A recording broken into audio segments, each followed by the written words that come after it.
The Little Prince by Antoine de Saint-Exupéry. Chapter 1. When I was 6 years old, I once saw a magnificent picture in a book on the virgin forest called Stories of Life. It was a boa constrictor that had swallowed a wild beast. Here is a copy of the drawing. It was written in the book, boa constrictors swallow their whole prey without chewing. Then they cannot move and they sleep during the 6 months of their digestion. I then thought a lot about the adventures of the jungle and, in turn, succeeded, with a colored pencil, in drawing my very first drawing. It was like this. I showed my masterpiece to the grown-ups and asked them if my drawing frightened them. They said, "Why would a hat be scary?" My drawing was not of a hat. It was a boa constrictor digesting an elephant. I then drew the inside of the boa constrictor, so that the grown-ups could understand. They always required more explanation. My second drawing was like this. The grown-ups advised me to leave aside the drawings of boa constrictors from the outside or the inside, and to interest myself instead in geography, history, calculation, and grammar. Thus, at the age of 6, I abandoned a magnificent career as a painter. I had been discouraged by the failure of my first drawing and my second drawing. Grown-ups never understand anything on their own, and it is tiring for children to always have to give them explanations. So I had to choose another profession. I learned to fly planes. I flew all over the world. And geography, that's right, served me well. I knew how to recognize, at first glance, China or Arizona. It is useful if you have gone astray during the night. I have had, in the course of my life, a lot of contact with many serious people. I have lived among the grown-ups. I saw them up close. It did not really improve my opinion of them.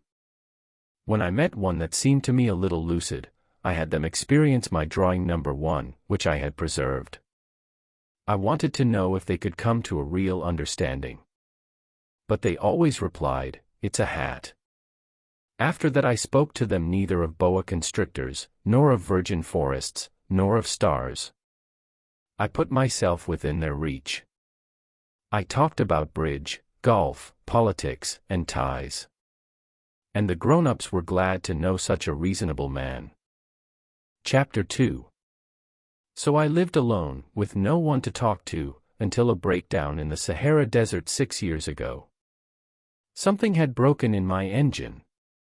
And since I had neither a mechanic nor a passenger with me, I prepared to try, by myself, to make a difficult reprieve. It was a matter of life and death. I had hardly any water to drink for a week.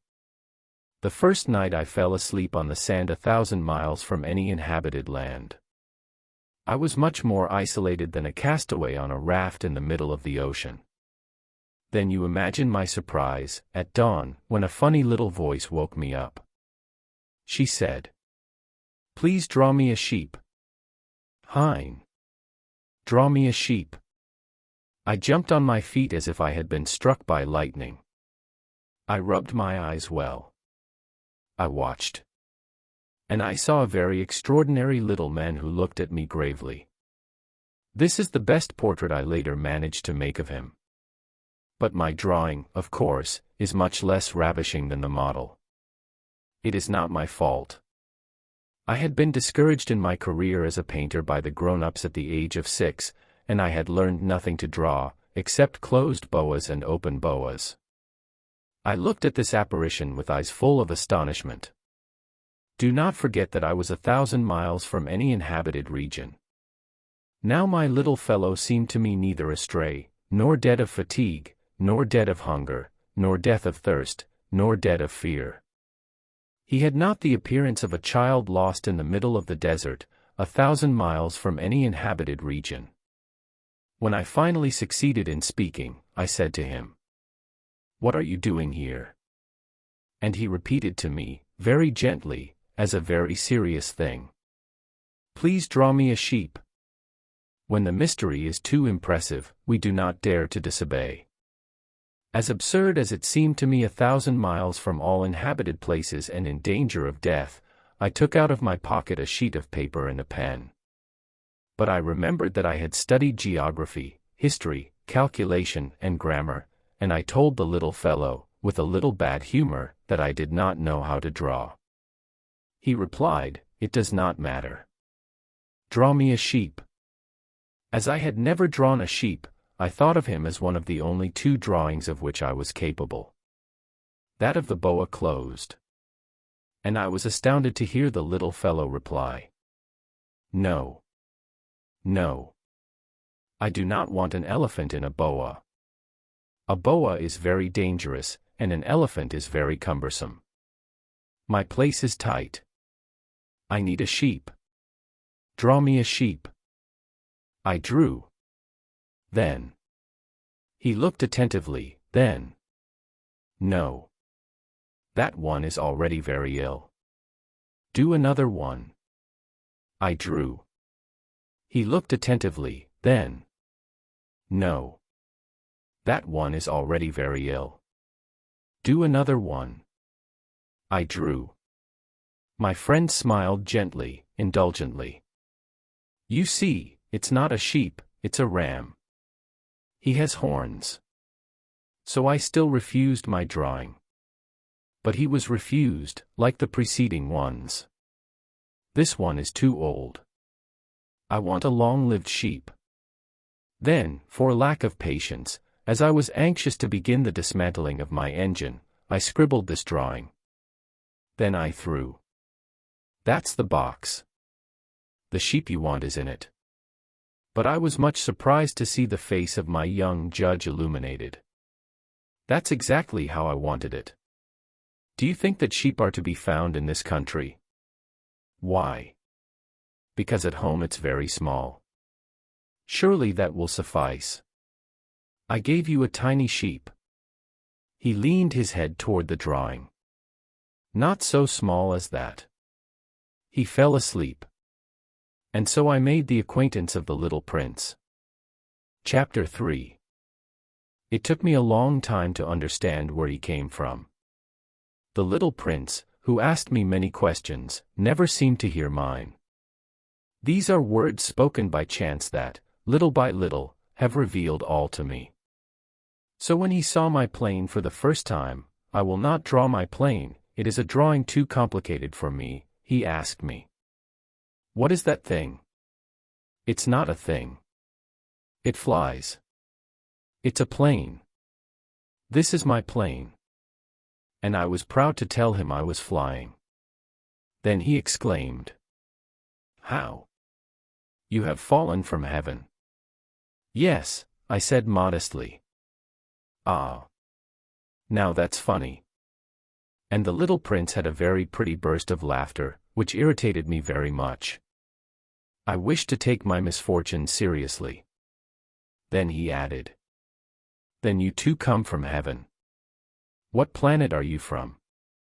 I caught a glimpse in the mystery of his presence, and I suddenly questioned, "So you're from another planet?"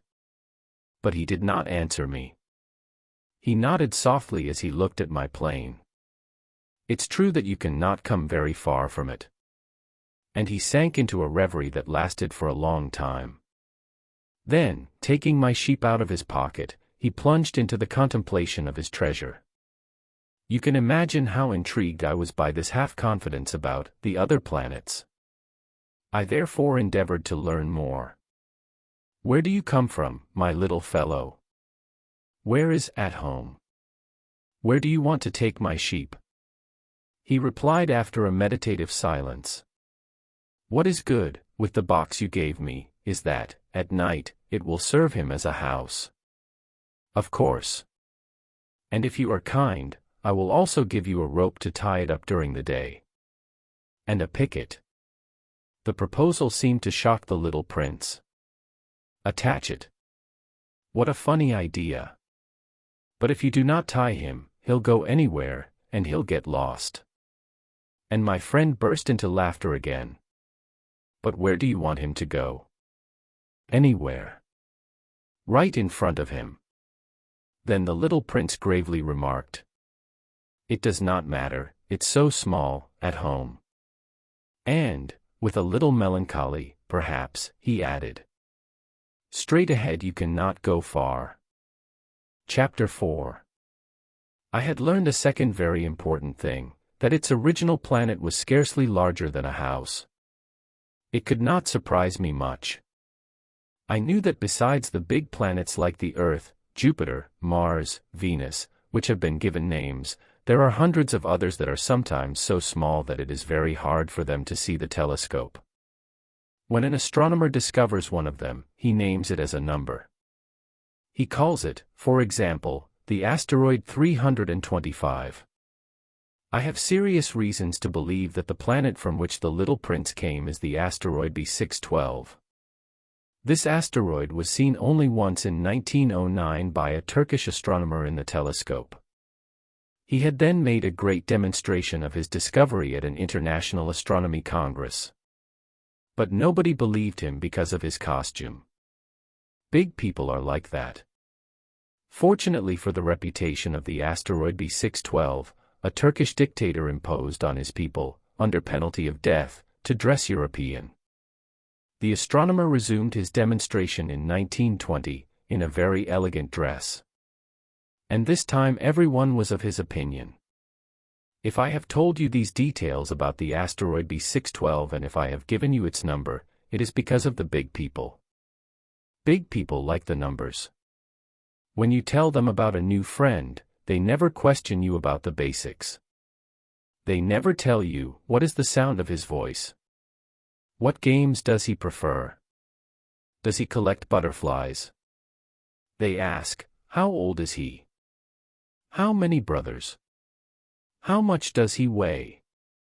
How much does his father earn? Then they only think they know him. If you say to the grown-ups, I saw a beautiful pink brick house, with geraniums on the windows and doves on the roof, they cannot imagine this house. We must say to them, I have seen a house of 100,000 francs. Then they cried, how pretty it is. So if you say to them, the proof that the little prince existed is that he was delightful, that he laughed, and that he wanted a sheep. When you want a sheep, it is proof that you exist, they will shrug their shoulders and treat you as a child. But if you tell them, the planet where it came from is asteroid B612, then they will be convinced, and they will leave you alone with their questions. They're like that. We must not blame them. Children should be very lenient towards adults. But, of course, we who understand life, we make fun of the numbers. I would have liked to start this story like fairy tales. I would have liked to say, once upon a time there was a little prince who lived on a planet hardly larger than himself, and who needed a friend. For those who understand life, it would have seemed much more true. Because I do not like to read my book lightly. I feel so sorry to recount these memories. It's 6 years since my friend went away with his sheep. If I try to describe it here, it is so as not to forget it. It's sad to forget a friend. Not everyone has had a friend. And I can become like the grown-ups who are interested only in numbers. So that's why I bought a box of colors and pencils. It's hard to go back to drawing, at my age, when no other attempt has ever been made than that of a closed boa and that of an open boa at the age of 6.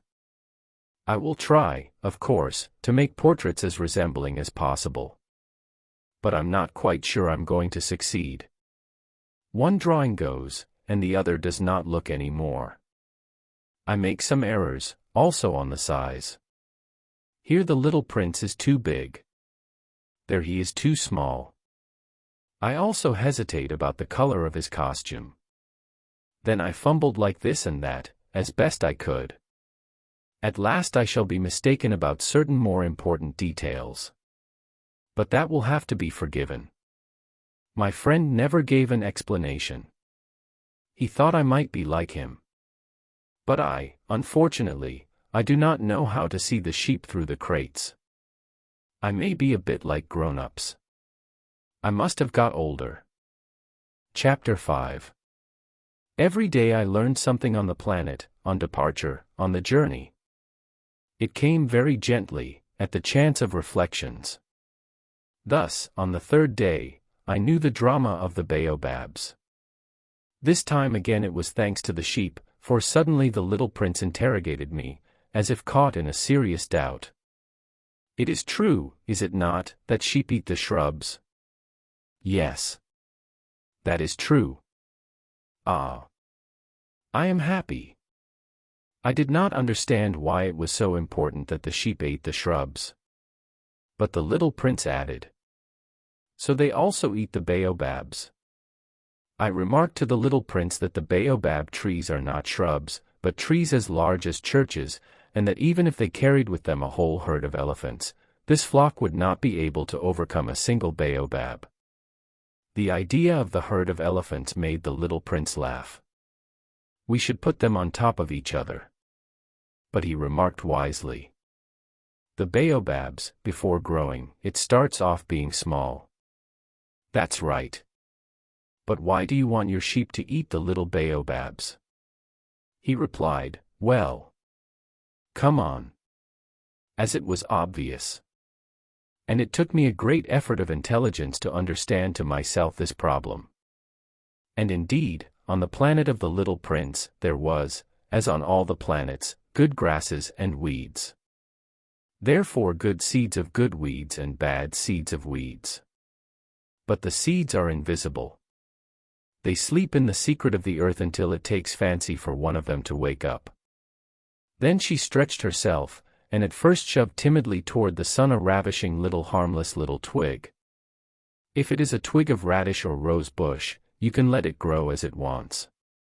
But if it is a bad plant, it is necessary to tear the plant immediately, as soon as it is known to recognize it. Now there were terrible seeds on the planet of the little prince. These were the seeds of baobabs.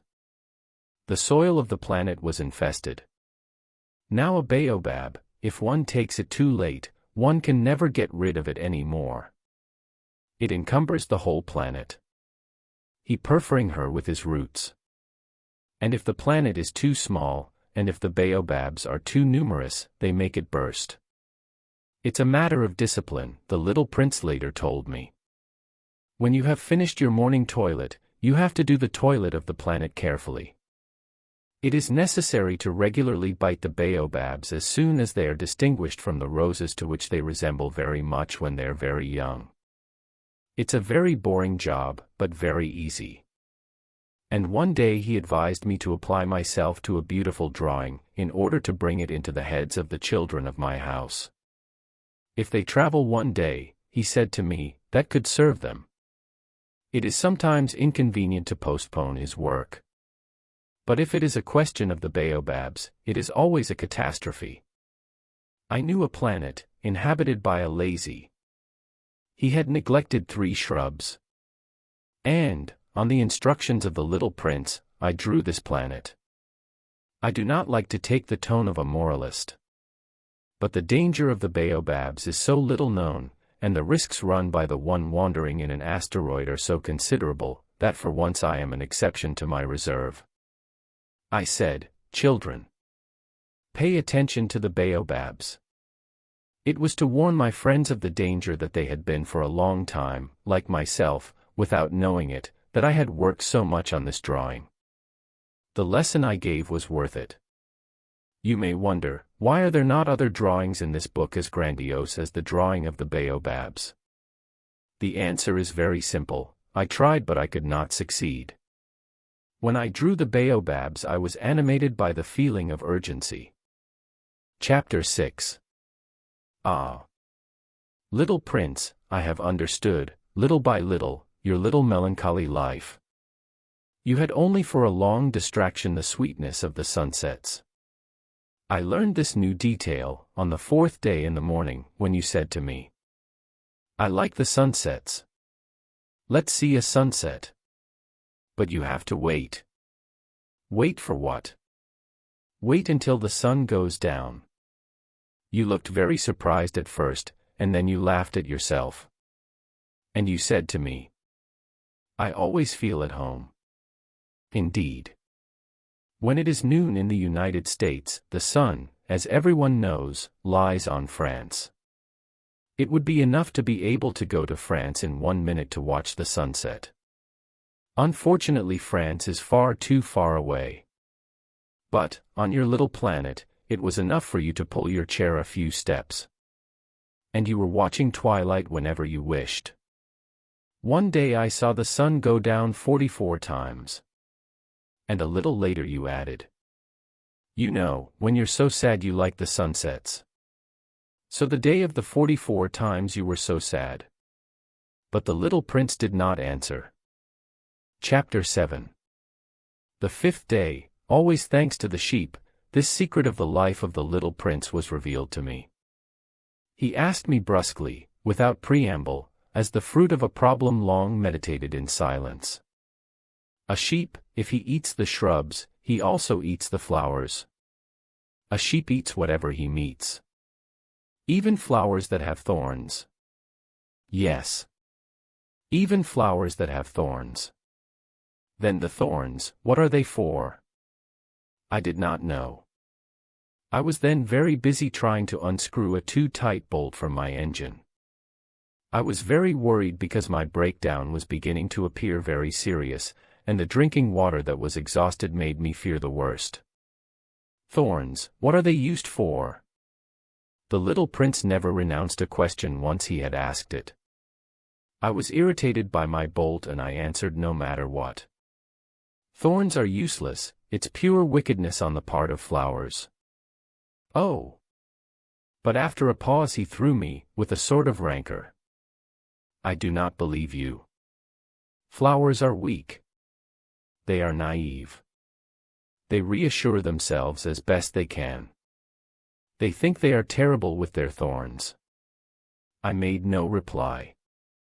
At that moment I said to myself, if this bolt still resists, I'll blow it up with a hammer. The little prince again disturbed my reflections. And you think that flowers? But no. But no. I do not believe anything. I answered anything. I am busy with serious things. He looked at me stunned. Serious things. He saw me, with my hammer in my hand, and my fingers black with shimmering, bending over an object which seemed very ugly to him. You talk like grown-ups.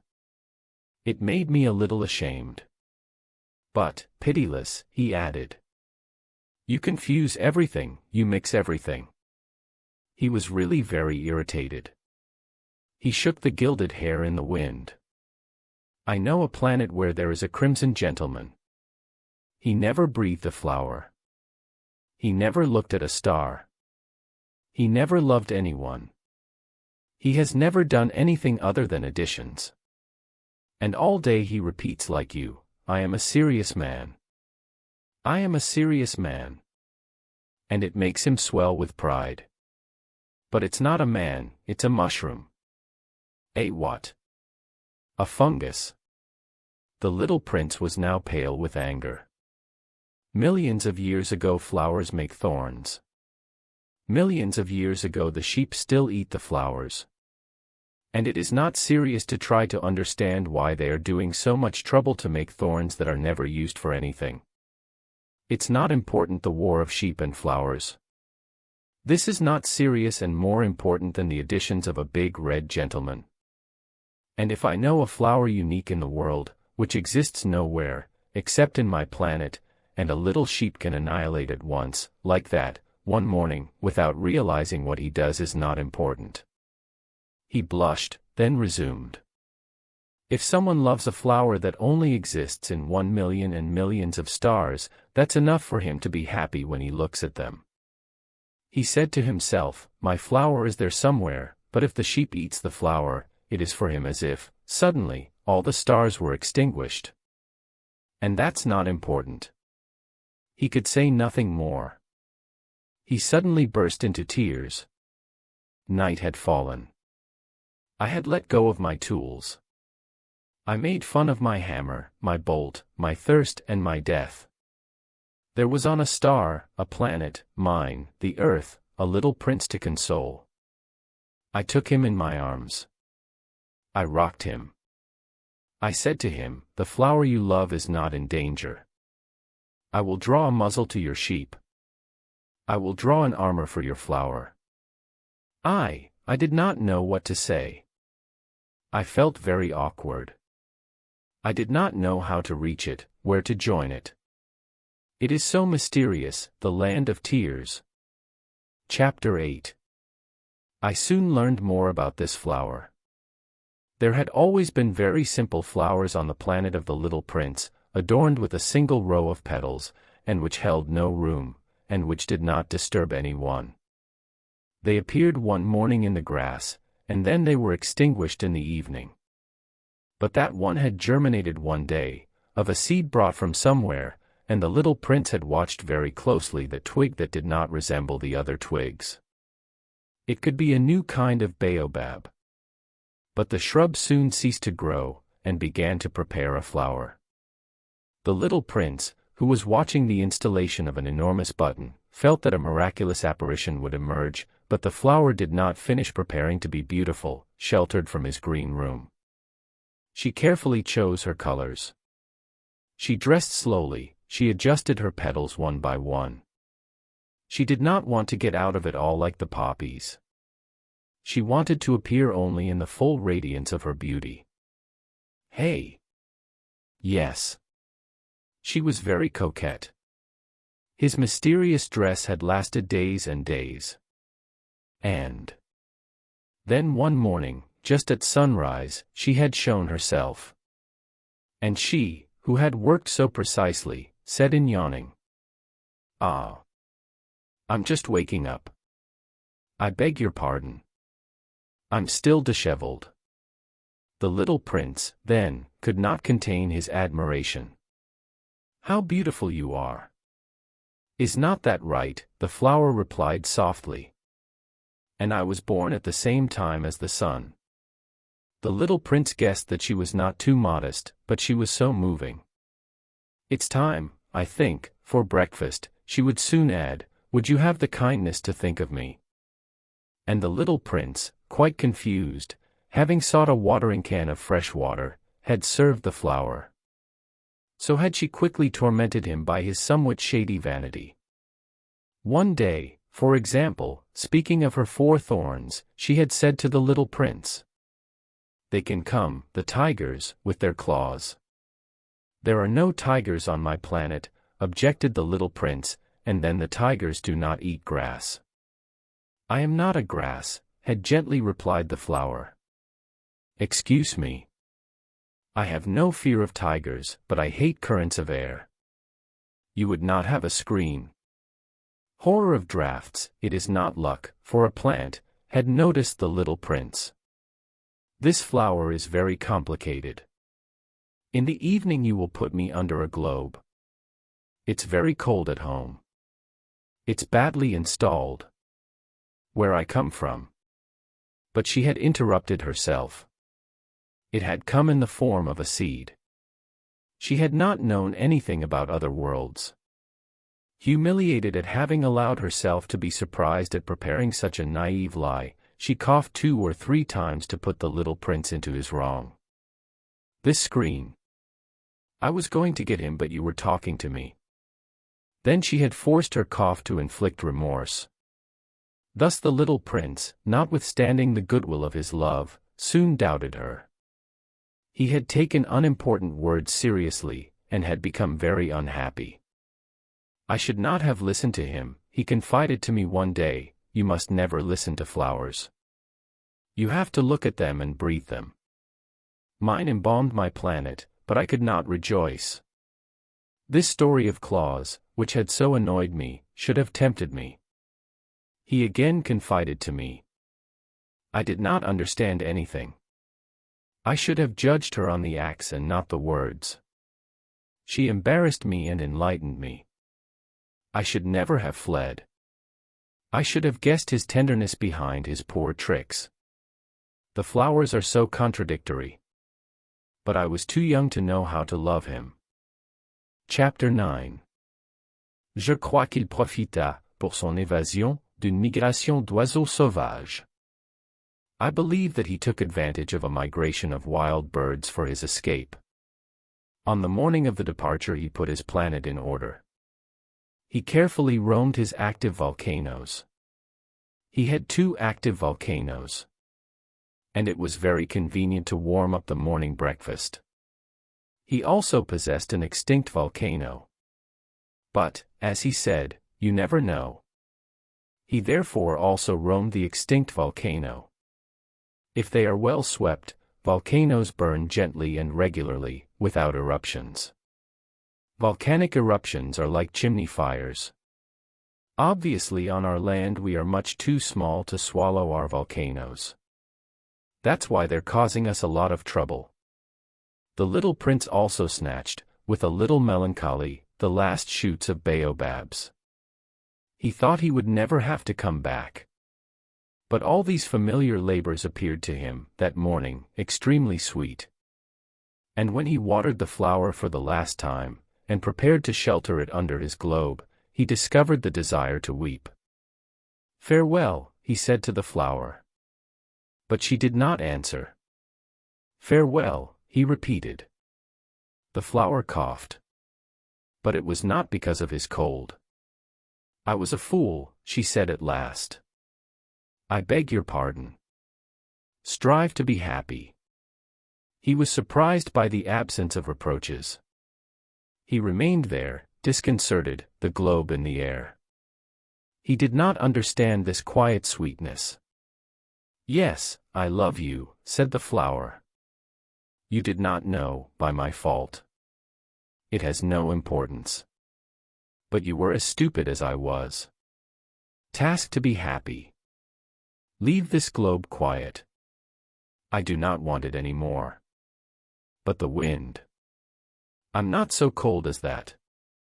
The cool air of the night will do me good. I'm a flower. But the beasts. I must bear 2 or 3 caterpillars if I want to know the butterflies. It seems that it is so beautiful. Otherwise, who will visit me? You will be far away. As for the big beasts, I fear nothing. I have my claws." And she naively showed her 4 thorns. Then she added, "Do not drag like that, it's annoying. You decided to leave. Go away." For she did not want him to see her crying. It was such a proud flower. Chapter 10. He was in the region of the asteroids 325, 326, 327, 328, 329 and 330. He therefore began by visiting them to search for an occupation and to learn. The first was inhabited by a king. The king sat, dressed in purple and ermine, on a very simple and yet majestic throne. "Ah! Here is a subject!" cried the king, when he perceived the little prince. And the little prince asked himself, "How can he recognize me since he has never seen me before?" He did not know that for kings, the world is very simplified. All men are subjects. "Come closer, I'll see you better," said the king, who was very proud to be king at last. The little prince sought eyes to sit down, but the planet was cluttered with the magnificent ermine mantle. So he stood, and as he was tired he yawned. "It is contrary to the etiquette of yawning in the presence of a king," said the monarch. "I forbid it." "I cannot help myself," replied the little prince, quite confused. "I did a long trip and I did not sleep." "Then," said the king, "I command you to yawn." "I have not seen anyone yawning for years. Yawns are curiosities for me. Come on." "Still yawns. It's an order. That intimidates me." "I cannot," said the little prince, blushing. Hum," replied the king. "Then I order you to yawn and sometimes too." He stammered a little and seemed vexed. For the king was essentially concerned that his authority should be respected. He did not tolerate disobedience. He was an absolute monarch. But as he was very good, he gave reasonable orders. "If I commanded," said he, if I ordered a general to change into a seabird, and if the general did not obey, it would not be the general's fault. It would be my fault. May I sit? Inquired the little prince, timidly. I order you to sit down, replied the king, who brought back majestically a piece of his ermine cloak. But the little prince was astonished. The planet was tiny. On what could the king reign? Sire, said he, I beg your pardon to ask you questions. I order you to question me, said the king. Sire, on what do you reign? Above all, replied the king, with great simplicity. Mostly. The king, with a discreet gesture, pointed to his planet, the other planets and the stars. About all that, said the little prince. On all that, replied the king. For not only was he an absolute monarch but he was a universal monarch. And the stars obey you? Of course, said the king. They obey at once. I do not tolerate indiscipline. Such a power, marveled the little prince. If he had relaxed it himself, he might have been present, not at 44, but at 72, or even 100, or even 200 sunsets in the same day, to pull his chair. And as he felt a little sad because of the memory of his little abandoned planet, he boldly solicited a favor from the king. I would like to see a sunset. Do me a favor. Order the sun to lie down. If I ordered a general to fly from one flower to another like a butterfly, or write a tragedy, or change into a seabird, and if the general did not execute the order received, which of him or of me would be in his wrong? It would be you, said the little prince firmly. Exact. We must demand of each one what each one can give, replied the king. Authority rests first on reason. If thou commandest thy people to go throw themselves into the sea, they shall make a revolution. I have the right to demand obedience because my orders are reasonable. Then my sunset, reminded the little prince, who never forgot a question once he had asked it. Your sunset, you will have it. I will demand it. But I shall wait, in my science of the government, for the conditions to be favorable. When will it be? Inquired the little prince. Hem. Hem. Replied the king, who at first consulted a large calendar. Hem. Hem. It will be, towards it will be this evening towards 7:40. And you will see how well I am obeyed. The little prince yawned. He regretted his failed sunset. And then he was already bored a little. I have nothing more to do here, he said to the king. I'll go again. Do not go, replied the king, who was so proud of having a subject. Do not go, I make you a minister. Minister of what? Of justice.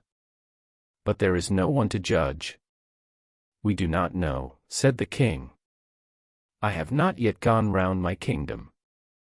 I am very old, I have no place for a coach, and it tires me to walk. Oh! But I have already seen, said the little prince, who bent down to glance at the other side of the planet. There's no one there either. You will judge yourself, then, replied the king. This is the most difficult. It is much more difficult to judge oneself than to judge others. If you manage to judge yourself well, it is because you are a true wise man.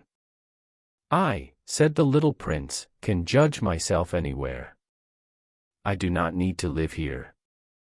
Hem. Hem. Said the king, I believe that on my planet there is somewhere an old rat. I hear it at night. You can judge that old rat. You will condemn him to death from time to time. So his life will depend on your righteousness. But you will pardon it every time to save it. There is only one.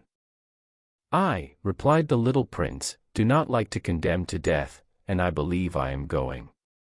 No, said the king. But the little prince, having finished his preparations, would not trouble the old monarch. If your Majesty wished to be obeyed punctually, she might give me a reasonable order. She could order me, for example, to leave before 1 minute. It seems to me that the conditions are favorable." The king having replied nothing, the little prince hesitated at first, then, with a sigh, took the departure. "I make you my ambassador," then hastened to cry the king. He had an air of authority. "Great people are very strange," the little prince said to himself, during his journey. Chapter 11. The second planet was inhabited by a conceited man. "Ah! Ah! Here is the visit of an admirer!" exclaimed the vanity from a distance as soon as he saw the little prince. For the conceited, other men are admirers. "Good morning," said the little prince. "You have a funny hat." "It is to salute," replied the conceited. "It is to greet when I am acclaimed. Unfortunately it never passes anybody here." "Ah yes," said the little prince, who did not understand. "Strike your hands one against the other," advised the conceited man. The little prince struck his hands against each other. The conceited man modestly saluted his hat. "This is more amusing than the visit to the king," said the little prince to himself. And he began again to strike his hands one against the other. The conceited man began to salute, raising his hat. After 5 minutes of exercise the little prince got tired of the monotony of the game, and so that the hat falls, he asked, "What is to be done?" But the vain did not hear it.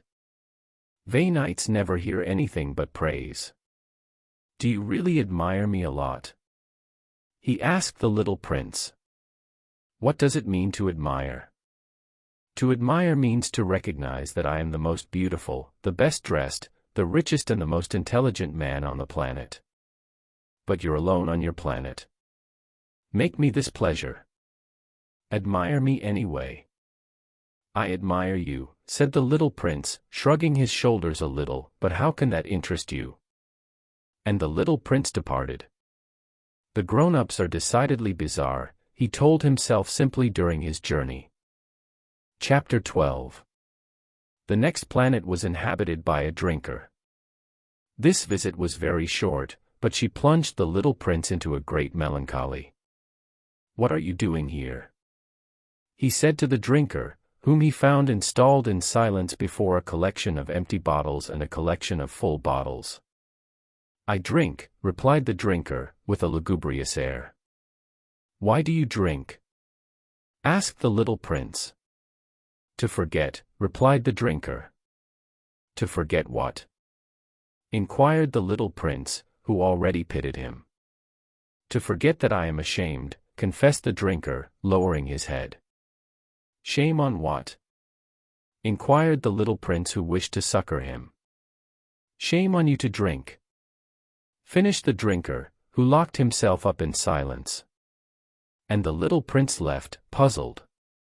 Big people are definitely very bizarre, he told himself during the trip. Chapter 13.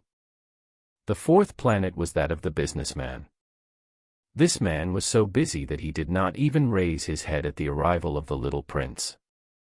"Good morning," said the latter. "Your cigarette is extinguished. 3 and 2 are 5. 5 and 7 12. 12 and 3. Hello.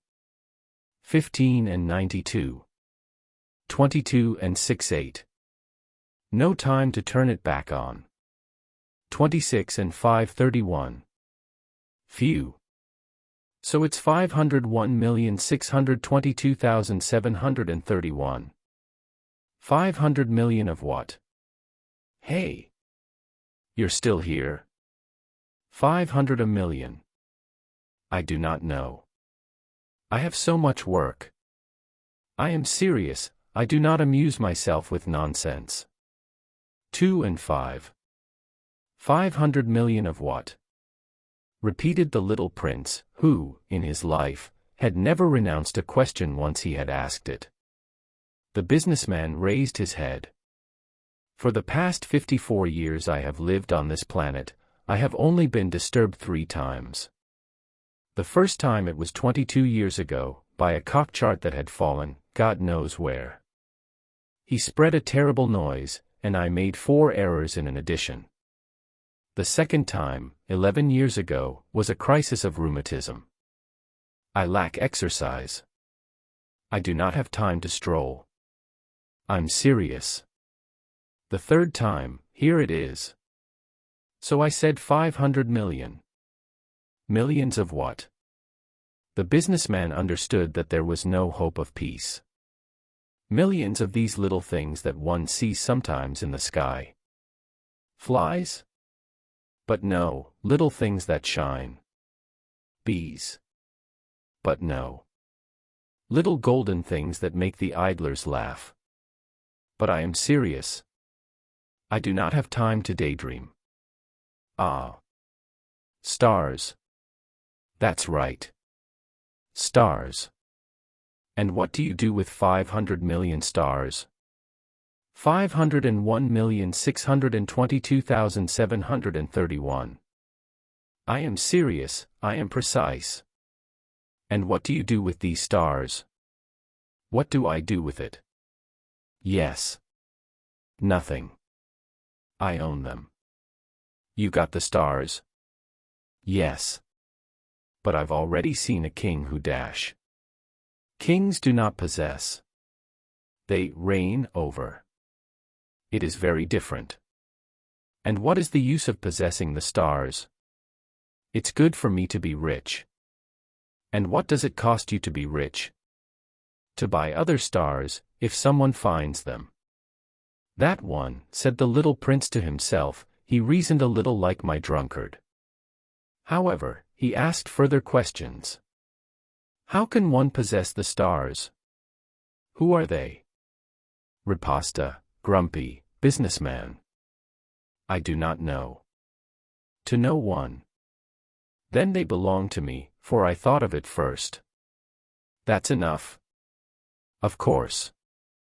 When you find a diamond that belongs to no one, it is yours. When you find an island that belongs to no one, it is yours. When you have an idea first, you patent it, it is yours. And I possess the stars, since no one before me thought of possessing them. That is true, said the little prince. And what do you do with it? I deal with them. I count them and recount them, says the businessman. It's difficult. But I'm a serious man. The little prince was not satisfied yet. If I have a scarf, I can put it around my neck and take it away. I, if I possess a flower, can pluck my flower and carry it away. But you cannot pick the stars. No, but I can put them in a bank. What does it mean? That means I write on a little paper the number of my stars. And then I lock this paper in a drawer. And that's all. That's enough. It's amusing, thought the little prince. It's pretty poetic. But it is not very serious. The little prince had very different ideas about the serious things of the ideas of the grown-up. I, he said again, have a flower that I water every day. I have 3 volcanoes that I shake every week. For I also sweep away the extinct one. We never know. It is useful to my volcanoes, and it is useful to my flower, that I possess them. But you are not useful to the stars. The businessman opened his mouth but found no answer, and the little prince left. The grown-ups are definitely quite extraordinary, he said simply to himself during the journey. Chapter 14. The 5th planet was very curious. It was the smallest of them all. There was just enough room to house a lamppost and a street lamp lighter. The little prince could not explain how a street lamp and a lamplighter could be used, somewhere in the sky, on a planet without a house or a population. However, he said to himself, maybe this man is absurd. However, it is less absurd than the king, the vain, the businessman and the drinker. At least his work makes sense. When he lights his lamppost, it is as if he were creating another star, or a flower. When he turns off his lamppost, it puts the flower or the star to sleep. It is a very pretty occupation. This is really useful since it is beautiful. When he approached the planet, he greeted the lighter respectfully. "Hello. Why did you just turn off your street lamp?" "That is the order," replied the lighter. "Hello. What is the deposit?" "It is to extinguish my lamppost." "Good evening." And he rekindled it. "But why have you just turned it on?" "That is the order," replied the lighter. "I do not understand," said the little prince. "There is nothing to understand," said the lighter. "The set point is the set point." "Hello." And he put out his street lamp. Then he wiped his forehead with a red-checked handkerchief. "I am doing a terrible trade there. It was reasonable in the past. I switched off in the morning and switched on at night. I had the rest of the day to rest, and the rest of the night to sleep. And since that time the order has changed." "The order has not changed," said the lighter. "That is the tragedy. The planet from year to year has turned faster and faster, and the deposit has not changed." "So," said the little prince. "So now that she is doing one turn a minute, I have no more rest. I turn on and off once a minute. Now that's funny. The days at your house last a minute." "It's not funny at all," said the lighter. "It's been a month since we've been talking together." "A month?" "Yes. 30 minutes. 30 days. Good evening." And he reignited his lamppost. The little prince looked at him, and he loved this lighter who was so faithful to the instructions. He remembered the sunsets that he himself once went looking for, drawing his chair. He wanted to help his friend. "You know. I know a way to rest when you want, I always want," said the lighter. "For one can be both faithful and lazy." The little prince continued.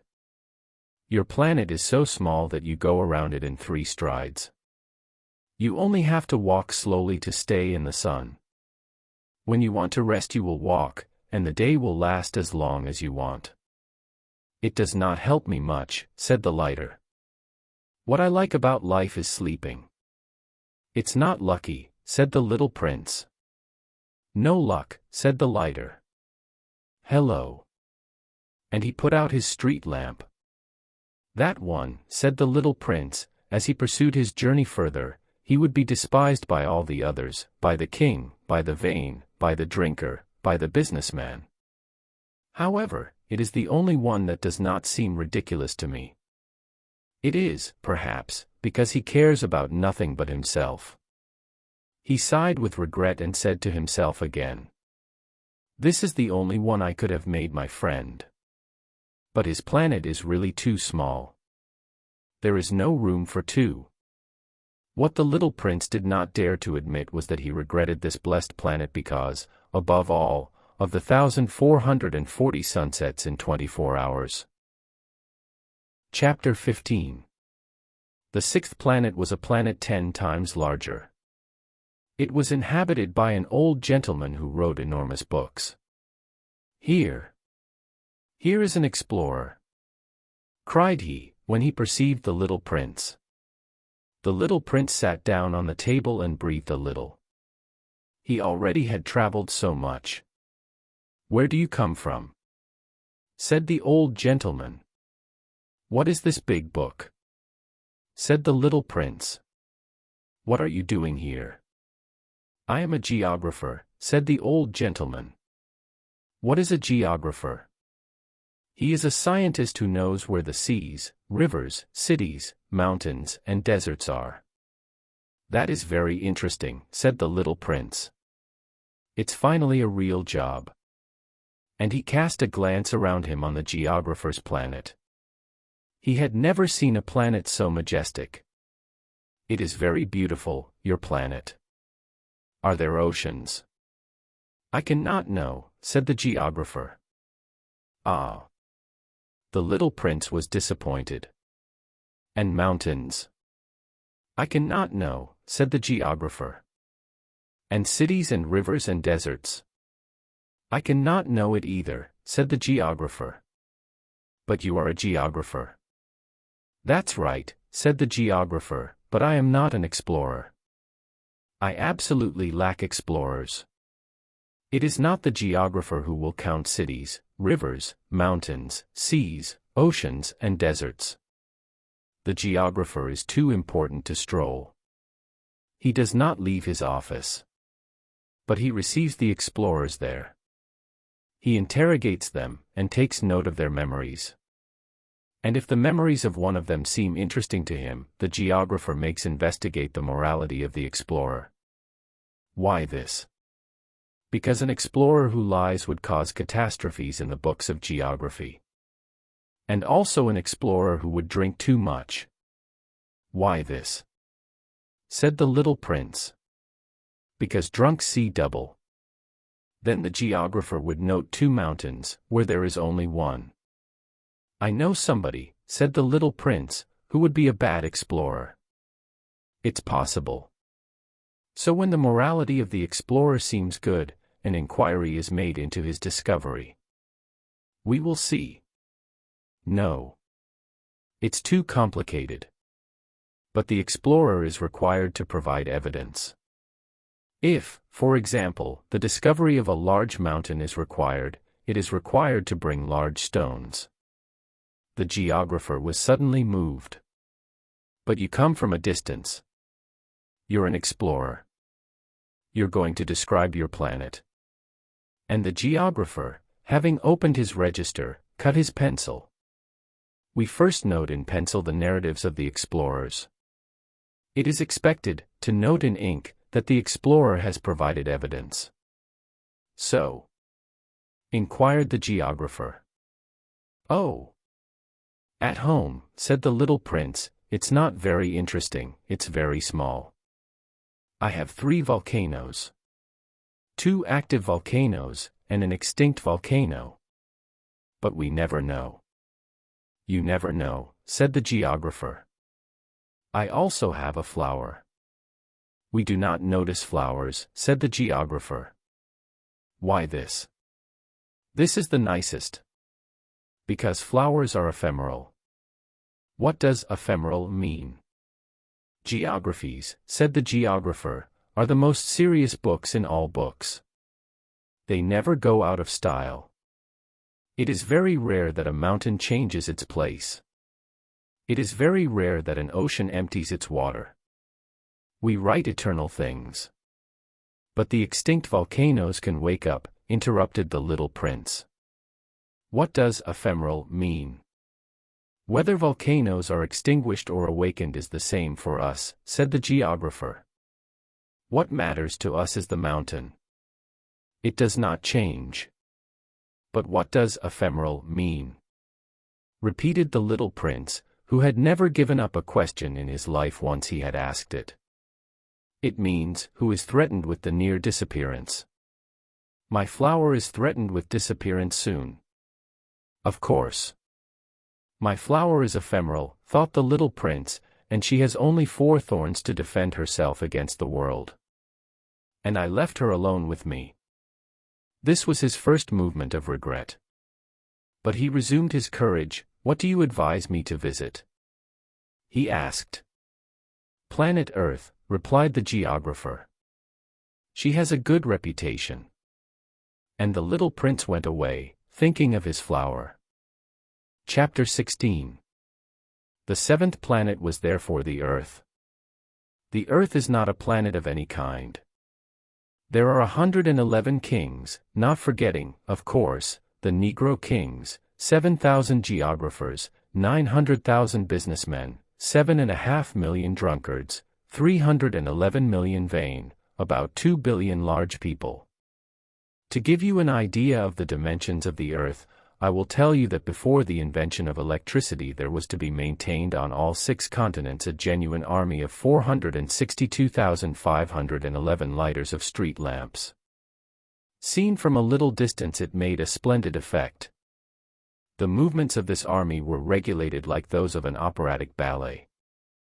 First came the turn of street lamp lighters from New Zealand and Australia. Then, having lit their lanterns, they went to sleep. Then the dancers of the lamps of China and Siberia entered the dance. Then they also slipped backstage. Then came the turn of the lighters of street lamps of Russia and the Indies. Then those of Africa and Europe. Then those of South America. Then those of North America. And they never erred in their order of entry. It was great. Only the lighter of the single street lamp of the North Pole, and his colleague of the only street lamp of the South Pole, led lives of idleness and nonchalance. They worked twice a year. Chapter 17. When one wants to make the mind, it happens that one lying a little. I was not very honest in telling you about street lighter.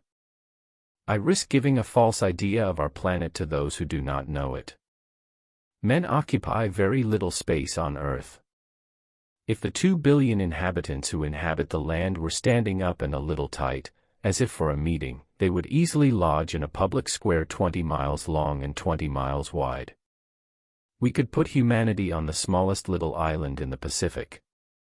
Great people, of course, will not believe you. They imagine they hold a lot of space.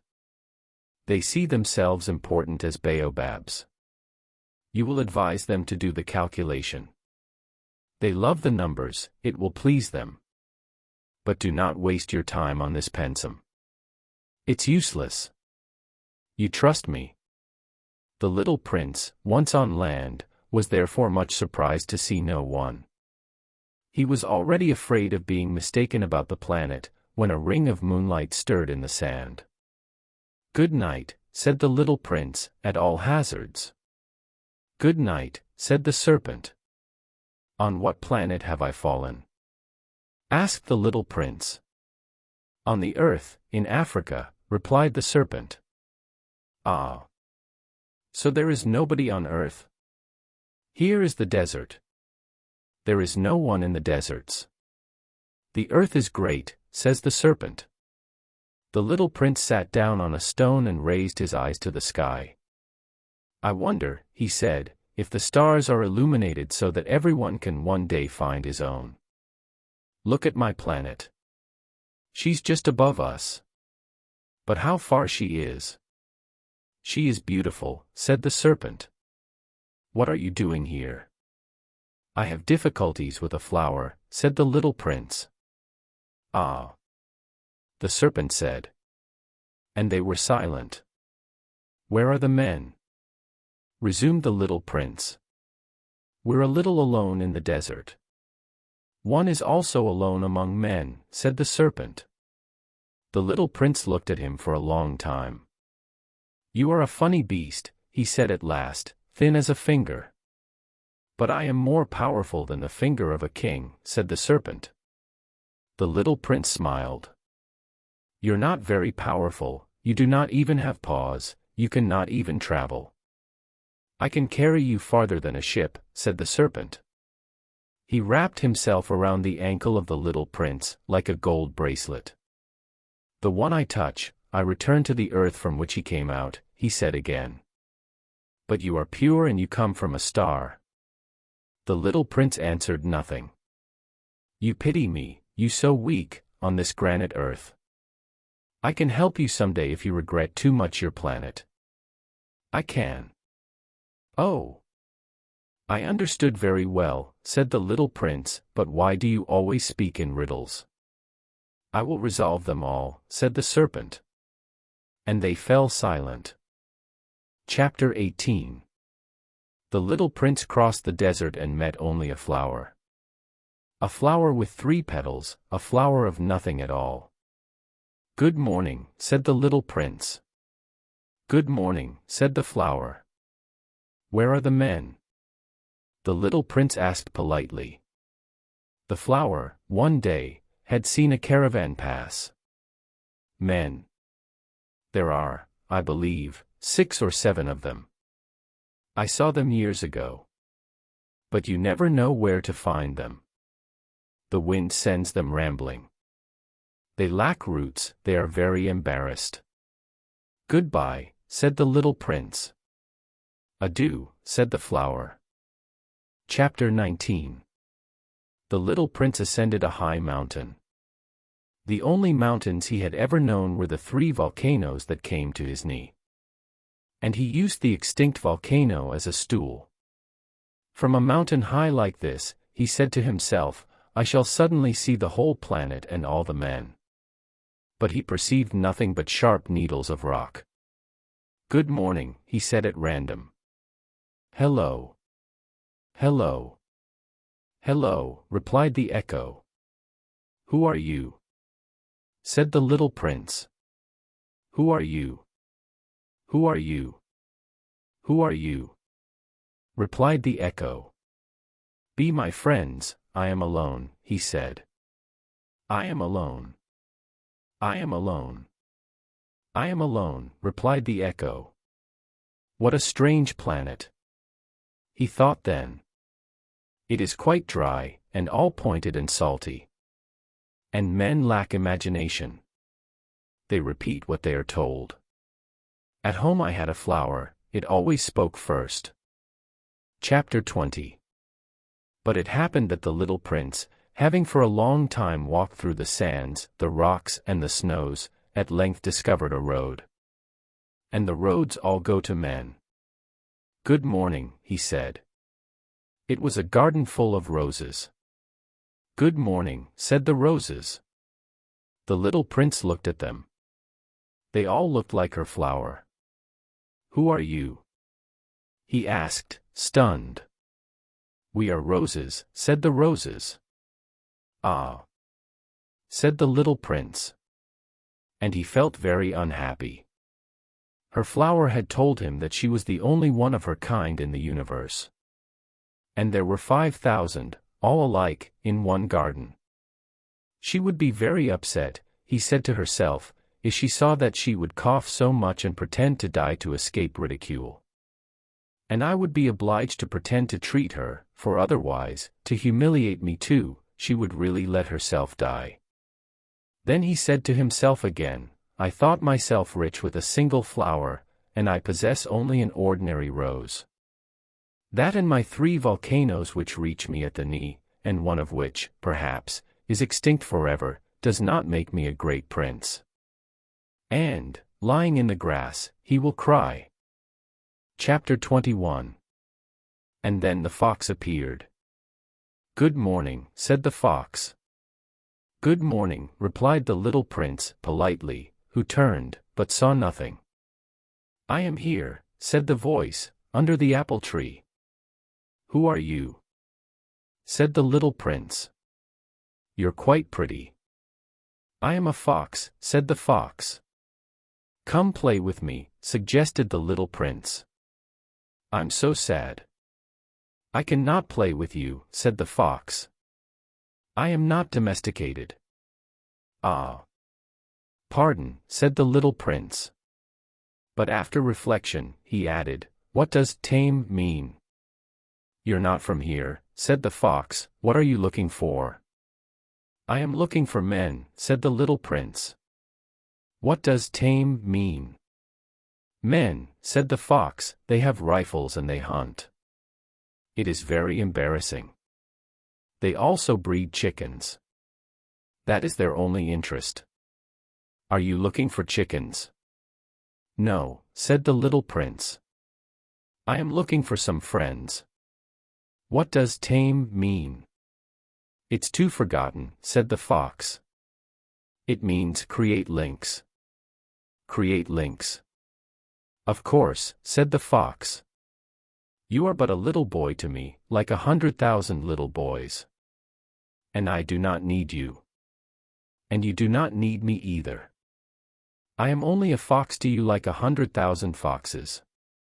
But if you tame me, we will need one another. You will be unique in the world for me. I will be for you unique in the world. I begin to understand, said the little prince. There is a flower. I think she tamed me. It is possible, said the fox. We see all sorts of things on earth. Oh! It is not on earth, said the little prince. The fox seemed very intrigued. On another planet? Yes. There are hunters on this planet? No. That's interesting. And hens? No. Nothing is perfect, the fox sighed. But the fox returned to his idea. My life is monotonous. I chase chickens, men chase me. All the chickens resemble each other, and all men are alike. So I'm a little bored. But if you tame me, my life will be as sunny. I will experience a footstep that will be different from all the others. The other steps make me go underground. Yours will call me out of the burrow, like a music. And look. You see, over there, the fields of wheat. I do not eat bread. Wheat for me is useless. The wheat fields do not remind me of anything. And that's sad. But you have golden hair. Then it will be wonderful when you have tamed me. The wheat, which is gilded, will make me remember you. And I will love the sound of the wind in wheat. The fox fell silent and looked at the little prince for a long time. Please, tame me, he said. I will, replied the little prince, but I have not much time. I have friends to discover and a lot to know. We only know the things we tame, said the fox. Men no longer have the time to know anything. They buy ready-made things from merchants. But as there are no merchants of friends, men no longer have friends. If you want a friend, tame me. What should be done? Said the little prince. You must be very patient, replied the fox. You will sit first a little far from me, like that, in the grass. I will look at you from the corner of your eye and you will not say anything. Language is a source of misunderstanding.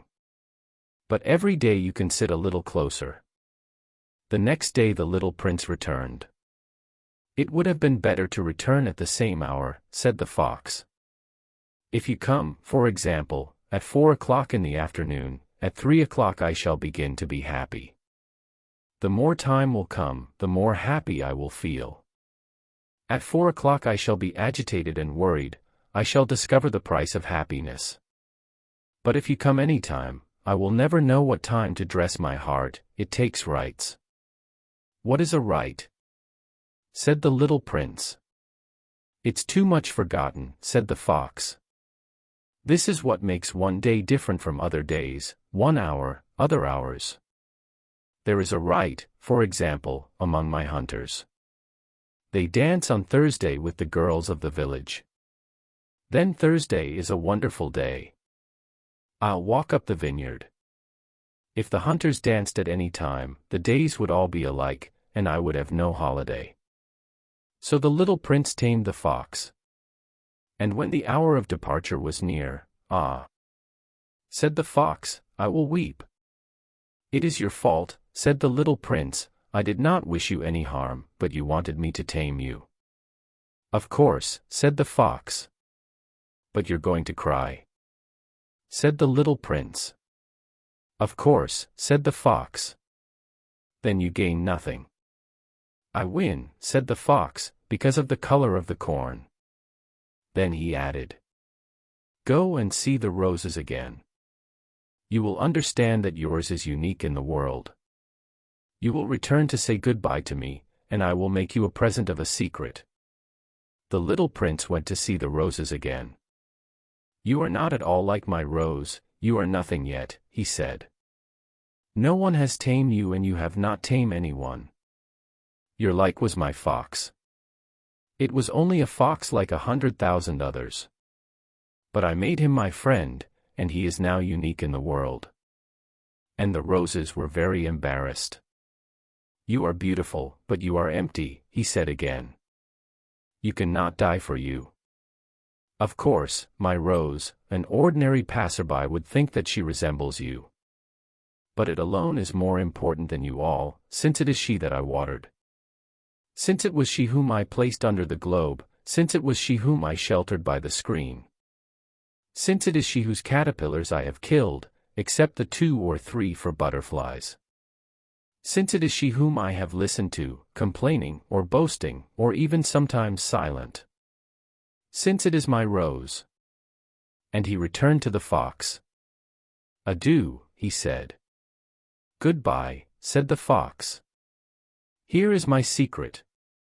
It is very simple, one sees only with the heart. What is essential is invisible to the eye. The essential thing is invisible to the eyes, repeated the little prince, in order to remember. It's the time you lost for your rose that makes your rose so important. It's the time I lost for my rose, said the little prince, in order to remember. Men have forgotten this truth, said the fox. But you must not forget it. You become responsible forever for what you have tamed. You're responsible for your rose. I am responsible for my rose, repeated the little prince, in order to remember. Chapter 22. Good morning, said the little prince. Good morning, said the switchman. What are you doing here? Said the little prince. I'm sorting out the travelers, in bundles of 1,000, said the switchman. I ship the trains that take them, sometimes to the right, sometimes to the left. And a flashing light, thundering like a roar, made the switching cab tremble. They are in a great hurry, said the little prince. What are they looking for? The man of the locomotive ignores it himself, said the switchman. And in a reverse direction, a second illuminated flash fell.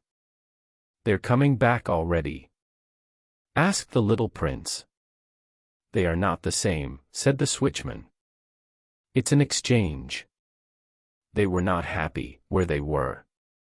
One is never satisfied where one is, said the switchman. And scolded the thunder of a third rapid illuminated. They are pursuing the first travelers? Asked the little prince. They are not pursuing anything at all, said the switchman. They sleep in it, or they yawn. The children alone crush their noses against the windows. Children alone know what they are looking for, said the little prince. They lose time for a rag doll, and it becomes very important, and if they are taken away, they cry. They're lucky, said the switchman. Chapter 23. Good morning, said the little prince. Good morning, said the merchant. He was a merchant of sophisticated pills which appeased thirst. One swallows one a week, and one no longer feels the need to drink.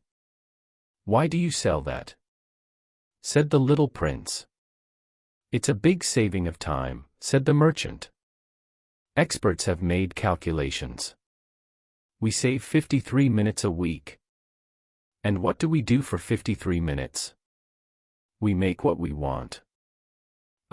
Said the little prince, if I had 53 minutes to spend, I would walk slowly towards a fountain. Chapter 24. We were on the 8th day of my breakdown in the desert, and I had listened to the merchant's story, drinking the last drop of my supply of water. Ah! I said to the little prince, they are very pretty, your memories, but I have not yet repaired my plane, I have nothing more to drink, and I should also be happy if I could walk gently towards a fountain. My friend, the fox, he said. My little fellow, it's no longer the fox. Why? Because we're going to die of thirst. He did not understand my reasoning, but he replied. It's nice to have a friend, even if we're going to die. I am very glad to have had a friend fox. He does not measure danger, I said. He never has neither hunger nor thirst.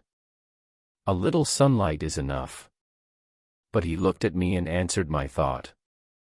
I'm thirsty too, look for a well. I made a gesture of weariness, it is absurd to look for a well, at random, in the immensity of the desert. Nevertheless, we set out on the march.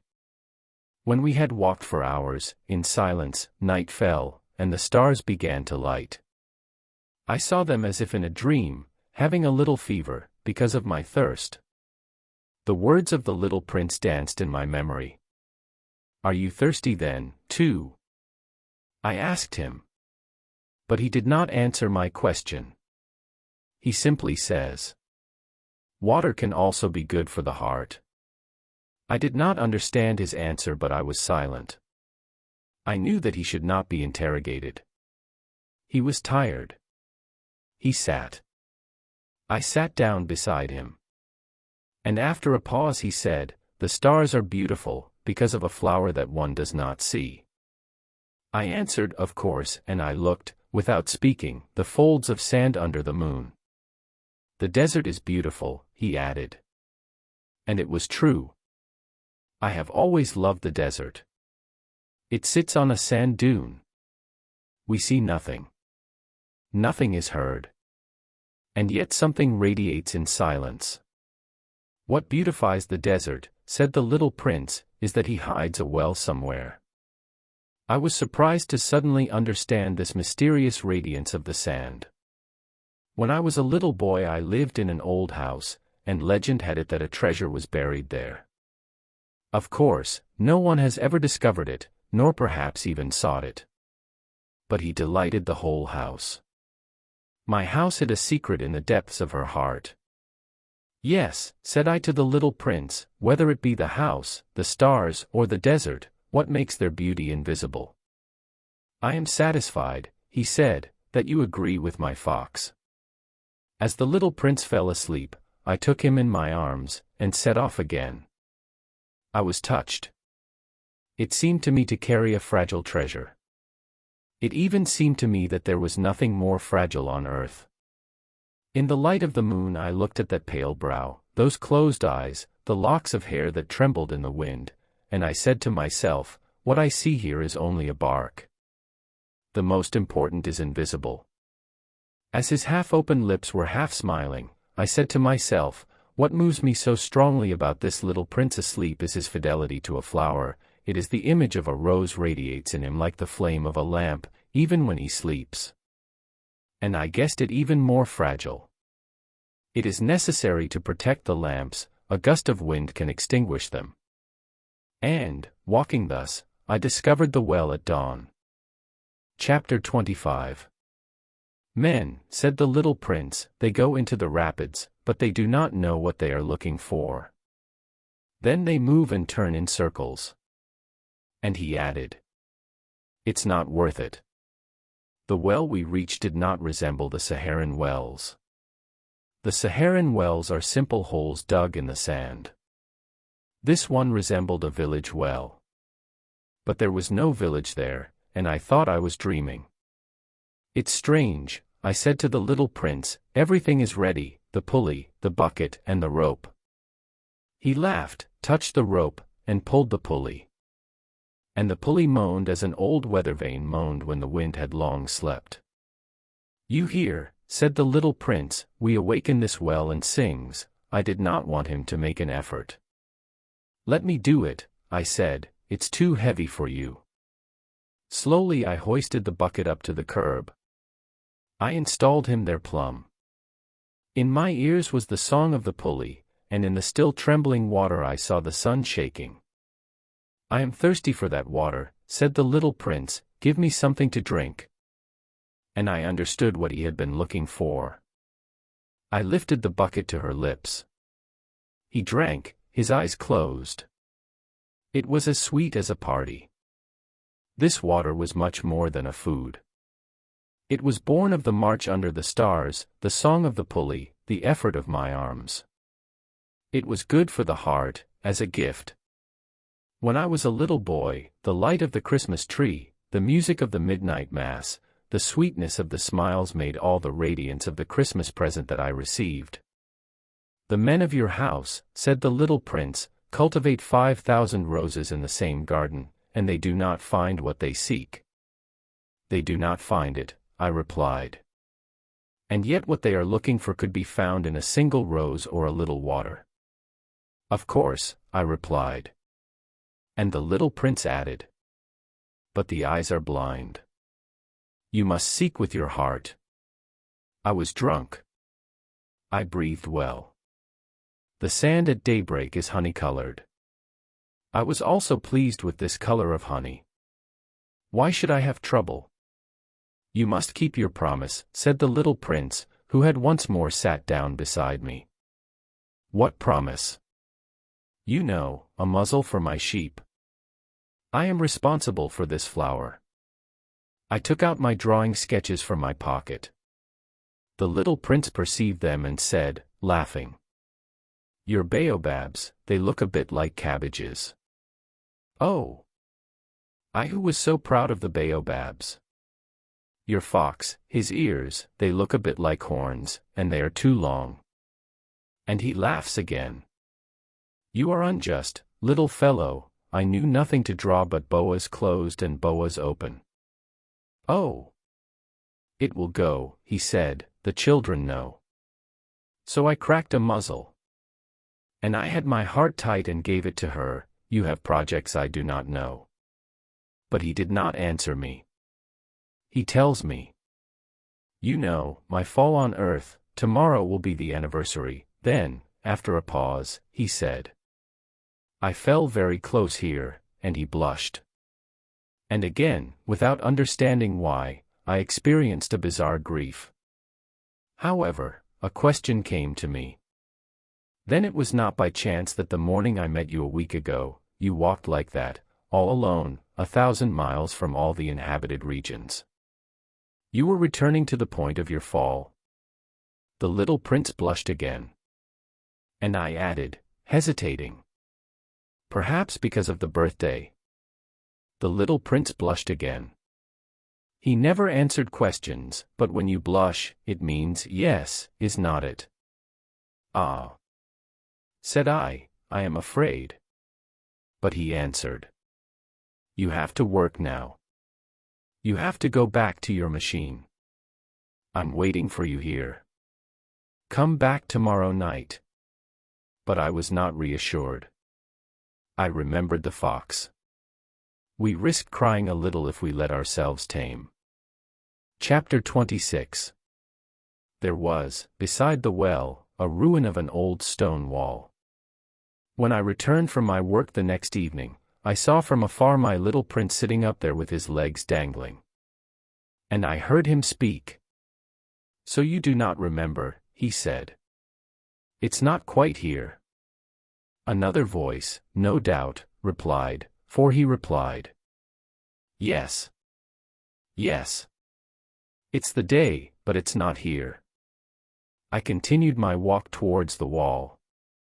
I did not see or hear anyone.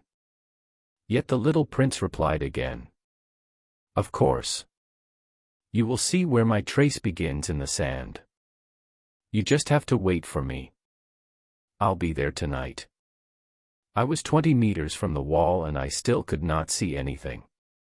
The little prince said again, after a silence. You have good venom. Are you sure you will not make me suffer for a long time? I stopped, my heart tight, but I still did not understand. Now go, he said, I want to go down again. Then I lowered my eyes to the foot of the wall, and I jumped. He was there, standing toward the little prince, one of those yellow snakes that execute you in 30 seconds.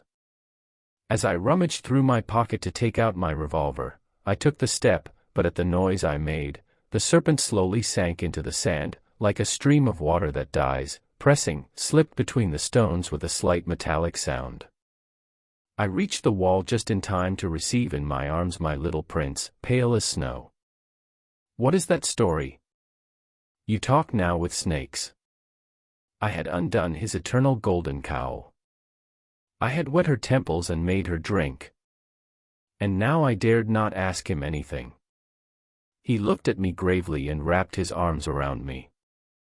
I felt his heart beat like that of a bird that dies, when it has been shot with a rifle. He tells me, I'm glad you found what was missing from your machine. You can go home. How do you know? I had just told him that, against all hope, I had succeeded in my work. He did not answer my question, but he added, I too, today, go home. Attraction.jpg then, melancholy. It's much further, it's much harder. I felt that something extraordinary was happening. I held him in his arms like a little child, and yet it seemed to me that he was flowing vertically into an abyss without anything to restrain him. He had a serious look, lost very far. I have your sheep. And I have the case for the sheep. And I have the muzzle. And he smiled with melancholy.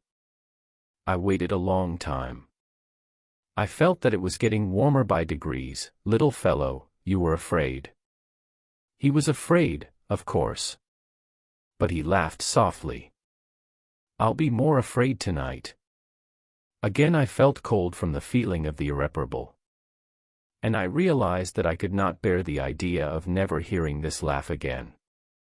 It was for me like a fountain in the desert. Little fellow, I still want to hear you laugh, but he said to me.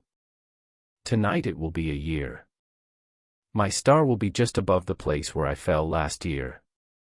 Little fellow, is it not a bad dream of a snake, a rendezvous, and a star? But he did not answer my question. He tells me. What's important is not seen. Of course. It's like the flower. If you love a flower that is in a star, it's sweet, at night, to look at the sky. All the stars are flourished. Of course. It's like water. The one you gave me to drink was like music, because of the pulley and the rope, you remember, it was good. Of course. You will watch, at night, the stars. It's too small for me to show you where mine is. It's better like that. My star, it will be for you one of the stars. So, all the stars, you will love to look at them. They will be all your friends. And then I'll give you a present. He laughed again. Ah. Little fellow, I like to hear this laughter. It will be my gift, it will be like water. What do you mean? People have stars that are not the same. For some, who travel, the stars are guides. For others they are nothing but small lights. For others who are scholars they are problems. For my businessman they were gold. But all these stars are silent. You will have stars like no one has. What do you mean? When you look at the sky at night, since I will live in one of them, since I will laugh in one of them, then it will be for you as if all the stars were laughing. You will have stars that can laugh. And he laughs again. And when you are comforted, we always console ourselves, you will be glad to have known me. You will always be my friend. You'll want to laugh with me. And sometimes you'll open your window for fun. And your friends will be astonished to see you laughing at the sky. Then you will say to them, yes, the stars, it always makes me laugh. And they will believe you crazy. I'll have played you a nasty trick. And he laughs again. It will be as if I had given you, instead of stars, lots of little bells that know how to laugh. And he laughs again. Then he became serious again. That night, you know, do not come. I will not leave you. I shall look as if I am in pain. I shall look a little like die. It's like that. Do not come and see this, it's not worth it. I will not leave you. But he was anxious. I tell you that, it's because of the snake as well. He must not bite you. Snakes are bad. It can bite for fun. I will not leave you. But something reassured him. It's true they have no more venom for the second bite. That night I did not see him set off. He had escaped quietly. When I succeeded in joining him, he walked resolutely, with a rapid step. He only said to me, "Ah, you are the..." And he took me by the hand. But he was still tormented. You were wrong. You'll have trouble. I shall look as if I am dead, and it will not be true. I was silent. You understand. It is too far. I cannot carry that body. It's too heavy. I was silent. But it will be like an old abandoned bark. It's not sad, the old bark. I was silent. He was discouraged a little. But he made another effort. It'll be nice, you know. I too will look at the stars. All the stars will be wells with a rusty pulley. All the stars will pour me to drink. I was silent. It will be so much fun. You will have 500 million bells, I will have 500 million fountains. And he was silent too, because he was crying. It's here. Let me step on my own. And he sat down because he was afraid. He says, "You know, my flower. I am responsible. And she's so weak. And she's so naive.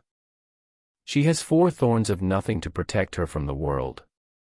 I sat down because I could not stand. He says, "That's it, that's all." He hesitated again a little, then he stood up. He took a step. I could not move. There was nothing but a yellow flash near his ankle. He remained motionless for a moment. He did not shout. He fell gently as a tree falls. It did not even make a noise, because of the sand.